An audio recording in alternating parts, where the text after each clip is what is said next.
Welcome, everybody, to the 7th Annual Cycling for Change Golf Invitational and Dinner. This is the 7th one we've done. We started back in 2015, where we had biked from Seattle, Washington, back here to Long Island, and my legs are still sore. It was a long ride. People always ask, why would we do something like that? And the whole idea was to raise funds and awareness to help fight human trafficking. As you can imagine, I had to take a long time off of work. And Dr. Bennett, who's here, and myself, we're both still in trouble for having taken so much time off. So thank you, Dr. Bennett, for jumping in the trenches with me. I just bring up Dr. Bennett because he was one of our previous honorees, and he also got an award for 2 years straight not being able to say my name the same way twice in a row. It was quite unbelievable. And I say that also because Raj is here, my wife, and she will correct you if you pronounce my name incorrectly. It's Santhosh, so just letting you know that you better say my name correctly. We just celebrated our 25th year anniversary.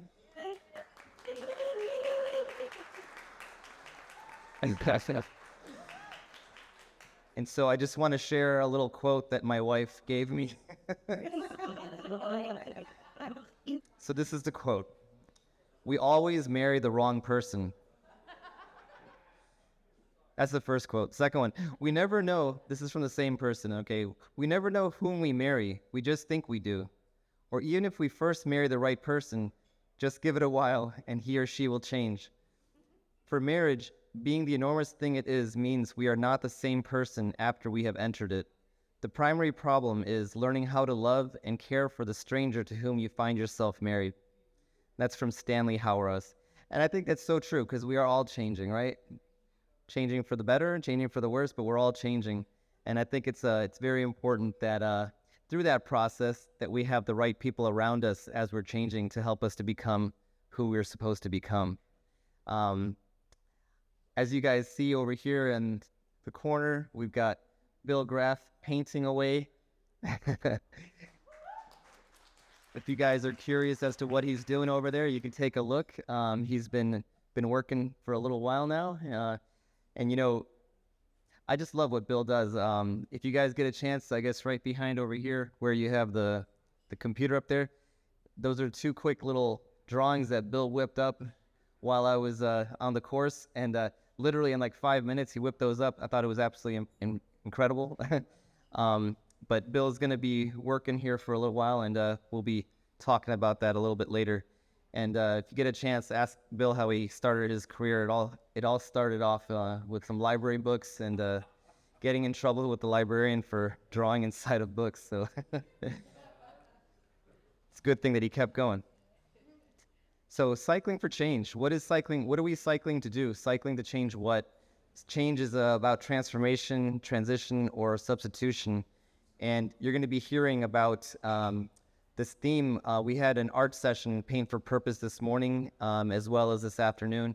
And if you saw some of the art pieces that were created, it was all about butterflies. And so, as you know, butterflies don't start off looking the way they do, right? They go through a transformation. Something called a chrysalis or a cocoon.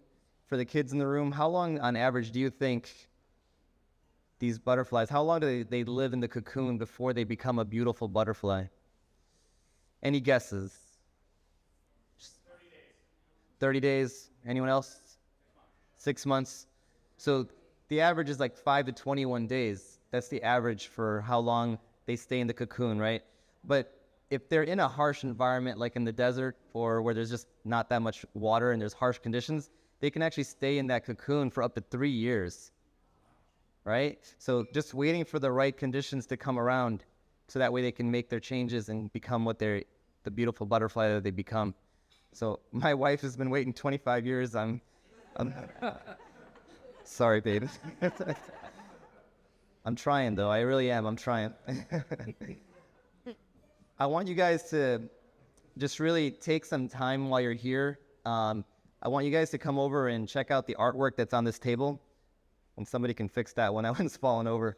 The one that's falling over was the one that my daughter made. It's called Grow. That's my favorite one up there because my daughter made it.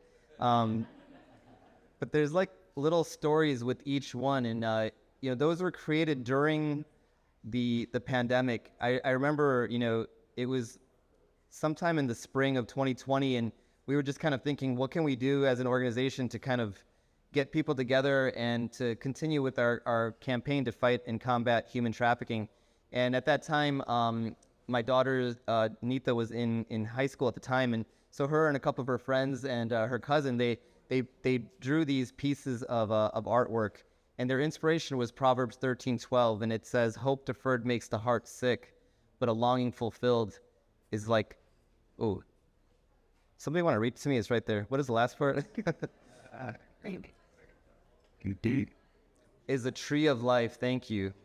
And that's why there are 4 trees in those drawings right there. So those pieces were drawn, and we had those who've gone through different experiences in their life, survivor experts who had life experience. They looked at the drawings and they said, which one did they connect with? And they wrote a little blurb as to why they connected with those pieces. So it is actually quite powerful to see what's been written about the pieces. Encourage you guys to go check those out. If you want to purchase the framed pieces of artwork, they're $250. The ones that you have unframed prints there as well for $50. So just want you to check those out. And those of you that are on the live stream listening from around the country, you can also get those. If you go to our website, cycling4change.org, there's a link there for the artwork there as well. So we can definitely ship those out. And I would say if anyone here wants something shipped to your friends and family around the country, that's something that we can do for you as well. And with that, I just want to introduce Dr. Sandeep Kapoor. He's going to be our MC for tonight. And you want to come on up?